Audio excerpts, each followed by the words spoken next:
So back in just a favourite little local woods of mine, and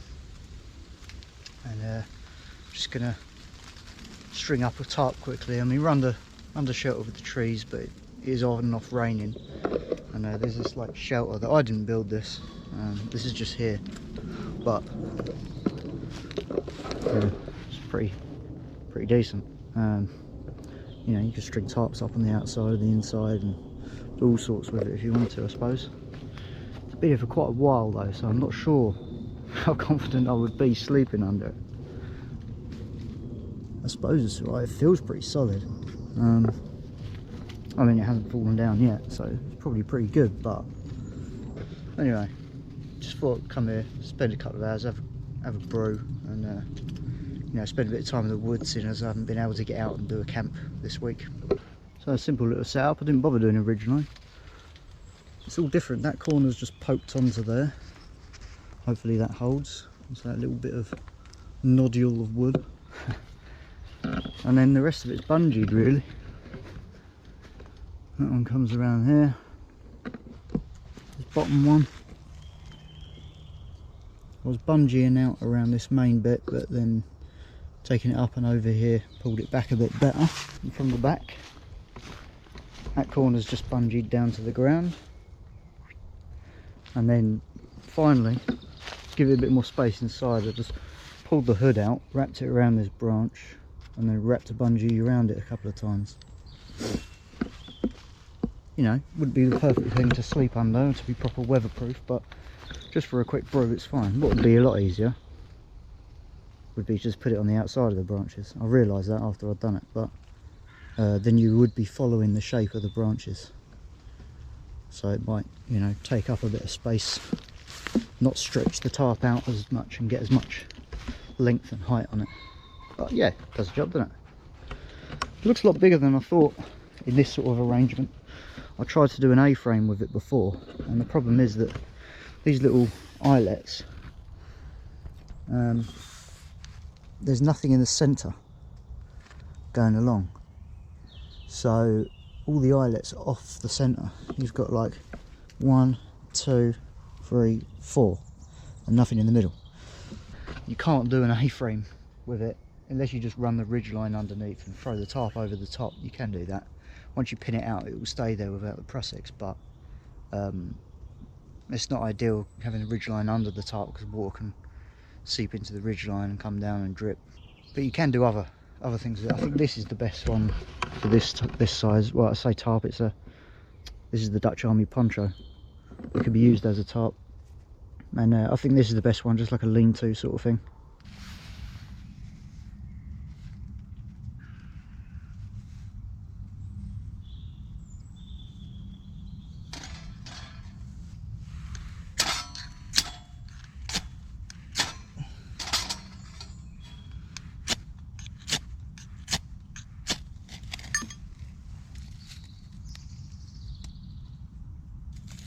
Okay.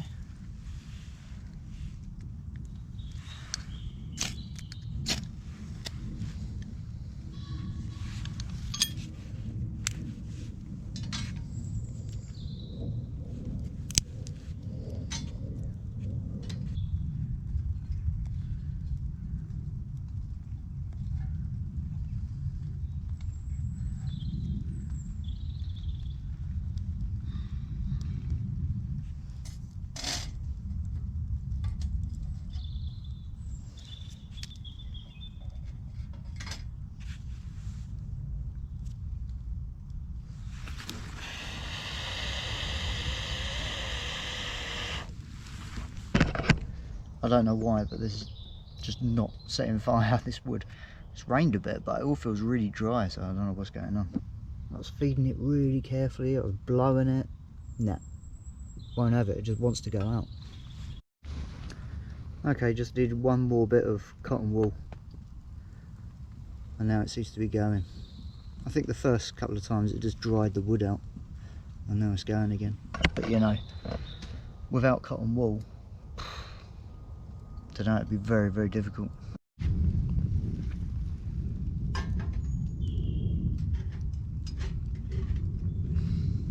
So I did a video a little while ago I talked about paganism and what it means to me, and I thought I'd talk about that again because it was quite got some positive comments on that. I just wanted to say there's a lot of different groups within paganism. Even within just, let's say, Germanic paganism, there's a lot of groups,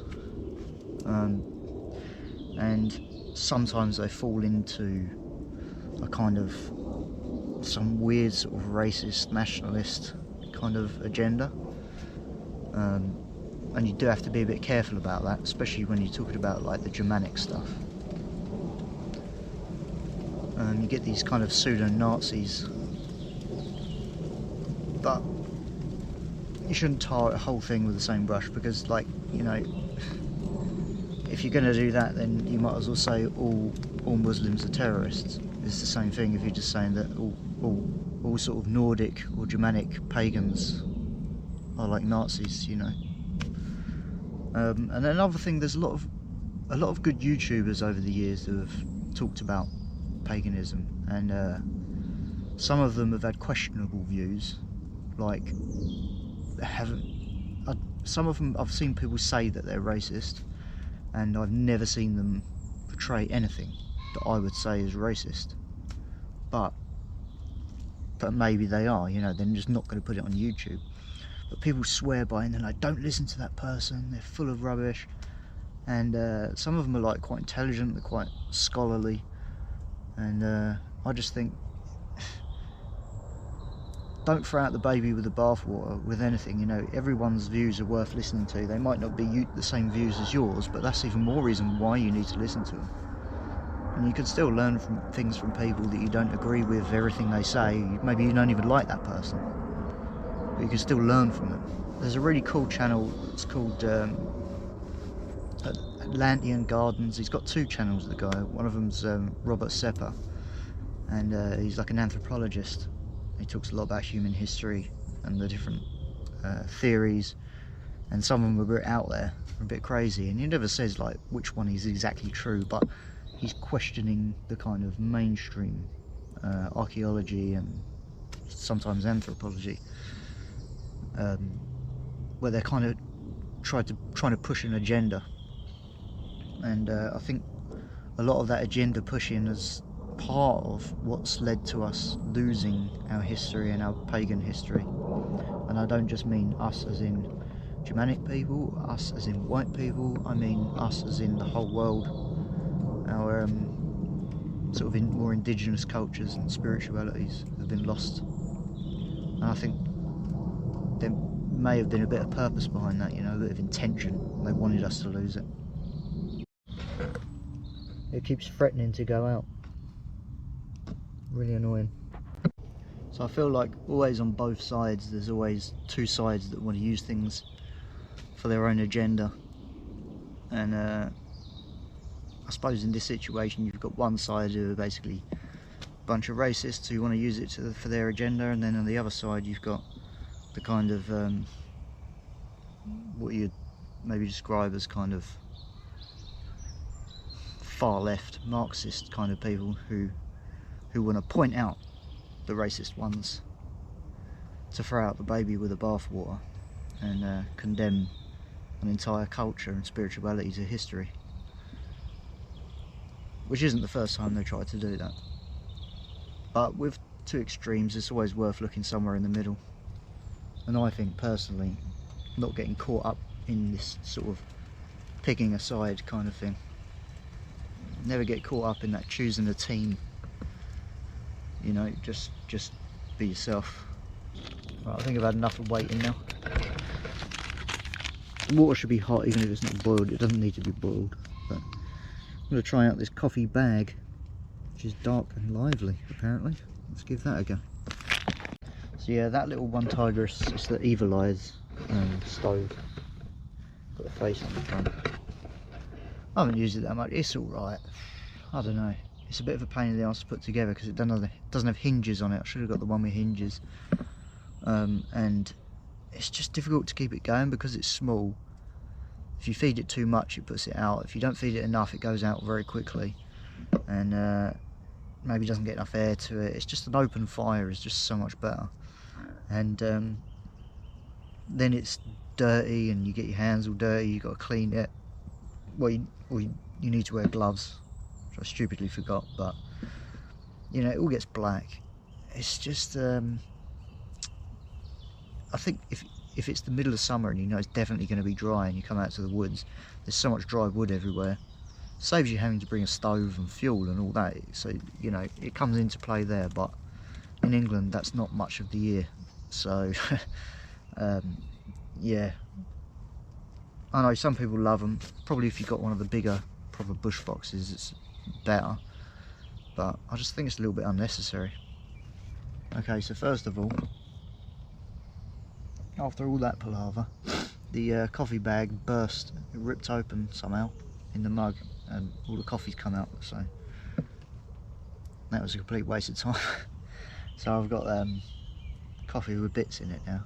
I'll drink a bit and I'll see what it's like, see if the flavours are right, but that's why yeah, I wouldn't go for bags personally. I think the easiest thing is just the 3-in-1s or 2-in-1s, whatever you call it, the little sachets, bung that in, problem solved. Okay, leave it for the next person. No sign I was here. Well, I need to look at my phone to find my quickest route out of here now. But yeah, didn't go so well, did it really? The the stove was hard to light and keep alight, and the coffee was a disaster. It was horrible, by the way. Yeah, don't bother with coffee bags, they're rubbish. Just goes to show, stick to your own skill set, stick to what you know, and experiment now and then. I had to give it a go. I wanted to try things out, but yeah, when I'm actually camping next time, or want to come for a quick brew and keep things simple and easy for me, I'm just going to use the little BCB stove and the coffee sachets. It's just easy.